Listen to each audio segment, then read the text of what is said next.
afternoon.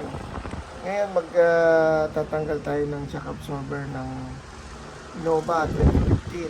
Tuturo ko sa inyo. Very basic lang ito sa mga marunong. Pero sa DIY na nagsisimula, malaking tulong ito. So, ito yung shock absorber niya. Tatanggalin natin tong shock absorber niya. Paano natin matatanggal yan? So, siyempre, tanggalin nyo muna yung gulong. Kung natanggalin nyo na yung gulong, number 1 na tatanggalin nyo is itong upper suspension arm para mailabas nyo ito. Kasi nakaipit yan, hindi nyo basta-basta matatanggal yan. So, ito, natanggal nyo na, tatanggalin nyo itong dalawang bolt dito.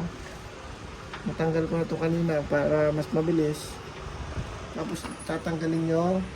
Pag natanggal nyo na ito, pakita ko sa inyo.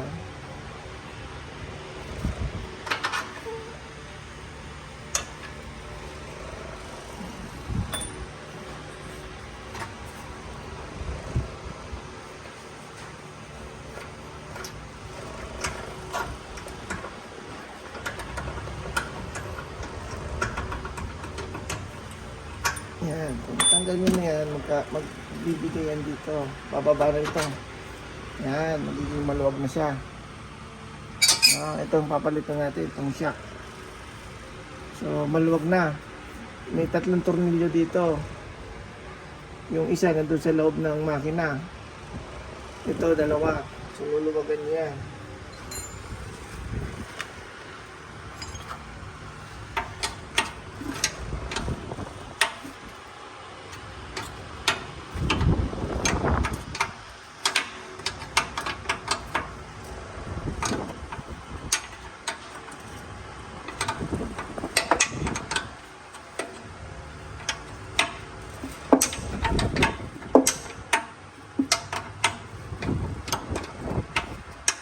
Gusto mag-DIY para makatipid.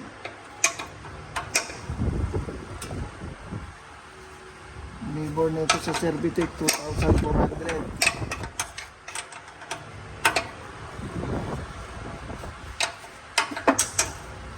Pero Paris na yun. Pero gusto nyo makatipid, pambawas ng pambili ng pyesa. Gawin yung sarili.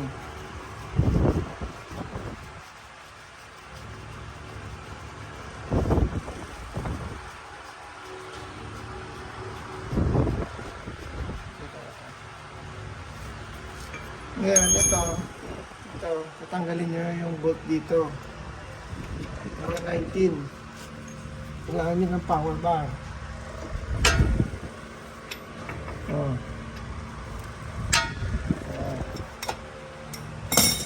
Luwagan nyo muna para may gamitan na ang power.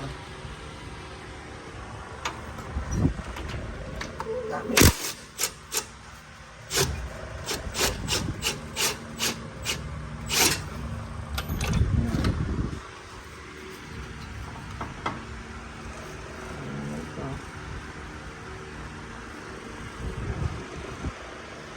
So, may 2 pa lang ano to. Tinanggal ko na to kanina. Tanggalin nyo rin yung bolt dyan na 12. Tanggal na ito, yan. Tanggalin nyo yan.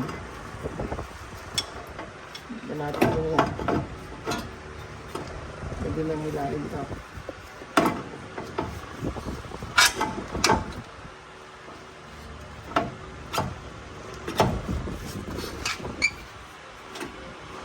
Para mas madali, pwede nyo rin tanggalin ito.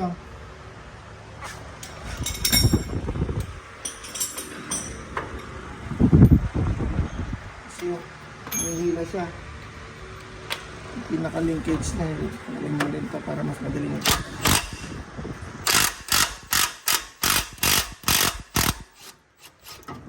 Yan. Yan, pumigay na siya.